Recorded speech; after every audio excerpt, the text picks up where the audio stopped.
আসসালামু আলাইকুম বন্ধুরা, কেমন আছেন? আশা করি ভালো আছেন। আজকে আমরা জানব হজ পালন সম্পর্কে ইসলামের দিক নির্দেশনা। চলুন জেনে আসি। আল্লাহ তাআলা বলেন, মহান আল্লাহর সন্তুষ্টির উদ্দেশ্য হজ উমরা পরিপূর্ণভাবে সম্পাদন করো। ইসলামের অন্যান্য আমলগুলোর মধ্যে হজ সর্বোত্তম। হাদিসে এসেছে, হযরত আবু হুরায়রা রাদিয়াল্লাহু আনহু বর্ণনা করেন, রাসূলুল্লাহ সাল্লাল্লাহু আলাইহি সাল্লামকে জিজ্ঞাসা করা হলো, সর্বোত্তম আমল কোনটি? তিনি বললেন, আল্লাহ তার রাসূলের প্রতি ঈমান আনা। জিজ্ঞাসা করা হলো, তারপর কোনটি? তিনি বললেন, আল্লাহর প্রতি জিহাদ করা। জিজ্ঞাসা করা হলো, এরপর কোনটি? তিনি বললেন, হজের মাবরুর কবুলযোগ্য হজ। বুখারী। হজ ইসলামের পঞ্চম স্তম্ভের অন্যতম। আরবি হজ শব্দের অর্থ সংকল্প করা বা ইচ্ছা করা। কোরআনুল কারিমে 112 বার হজ শব্দটি উল্লেখ রয়েছে। হজ আর্থিক ও শারীরিক ইবাদত, তাই আল্লাহ তাআলা আর্থিক ও শারীরিকভাবে সক্ষম প্রত্যেক ব্যক্তিকে পরিপূর্ণভাবে হজ সম্পাদন করার নির্দেশন দিয়েছে। এই ফরজ হজের উদ্দেশ্য হলো মহান আল্লাহ তাআলার সন্তুষ্টি অর্জন করা। মুসলিম উম্মার সক্ষম ব্যক্তিদের ইখলাসের সঙ্গে হজ আদায় করতে হবে, কিন্তু যদি এই ইবাদত ভিন্ন কোনো লক্ষ্য বা উদ্দেশ্যে পোষণ করে, তবে কখনোই তা আল্লাহ তাআলার দরবারে কবুল হবে না, বরং আল্লাহর সন্তুষ্টি বা সওয়াবের পরিবর্তে গুনাহগার হতে হবে। আল্লাহ তাআলা বলেন, তাদেরকে এছাড়াও কোনো নির্দেশনা করা হয়নি যে তারা খাঁটি মনে একনিষ্ঠভাবে আল্লাহর ইবাদত করবে, নামাজ কায়েম করবে এবং যাকাত দেবে। এটাই ঠিক ধর্ম। সূরা বা না আয়াত 5। অতএব যে ব্যক্তি তার পালনকর্তার সাক্ষাৎ কামনা করে, সে যেন সৎকর্ম সম্পাদন করে এবং তার পালনকর্তার ইবাদতে কাউকে শরিক না করে। সূরা কাহফ আয়াত 110।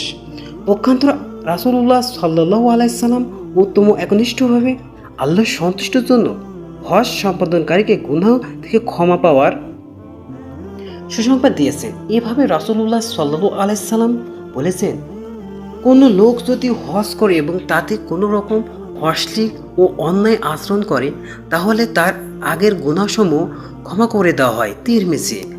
আবার হজ পালনের ক্ষেত্রে পবিত্র কাবা শরীফ এবং সাফা মারওয়া পাহাড়ে প্রত্যেক হাজিকে 7 বার সাই তথা প্রদক্ষিণ করতে হয়।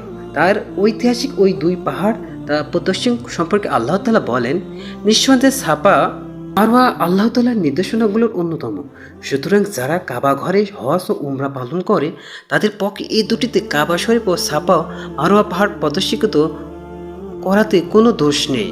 বরং কেউ যদি স্বেচ্ছায় কিছু নেকির কাজ করে, তবে আল্লাহ তাআলা অবশ্যই তা অবগত হবেন এবং আর সে আমলের সঠিক মূল্য দিবেন। সূরা বাকারা আয়াত 158।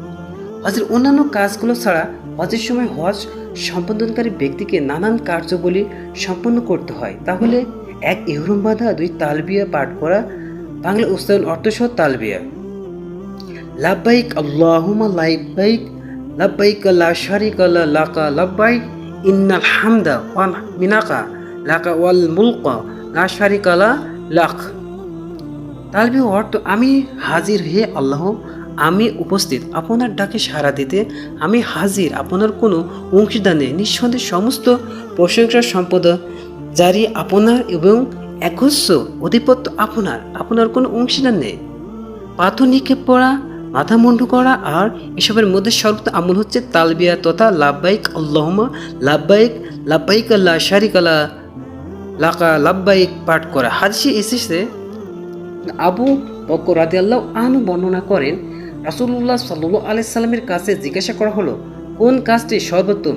তিনি বলেন, উচ্চস্বরে তালবিয়া পাঠ করা এবং কোরবানির দিনগুলো কোরবানি করা। ইবনে মাজাহ। তাছাড়া পুরুষদের পাশাপাশি নারীদেরও হজ পালন করা ফরজ, তবে নারীদের জন্য হজ আদায়ের ক্ষেত্রে মাহরাম পুরুষদের বৈধ পুরুষ সঙ্গে নিয়ে হজ পালন করাকে শর্ত রাখা হয়েছে। রাসূলুল্লাহ সাল্লাল্লাহু আলাইহি সাল্লাম নারীদের জন্য হজ পালন করাকে সর্বোত্তম জিহাদ বলে ঘোষণা করেছেন। হাদিস এসেছে, উম্মুল মুমিনিন আয়েশা রাদিয়াল্লাহু আনহা বর্ণনা করেন, তিনি বলেন, হে আল্লাহর রাসূল আলাইহিস সালাম, জিহাদকে আমরা সর্বোত্তম আমল মনে করি, কাজে আমরা কি জিহাদ করব না? তিনি বললেন, না, বরং তোমাদের জন্য সর্বোত্তম জিহাদ হলো হজে মাবরুর কবুল হজ। বুখারী।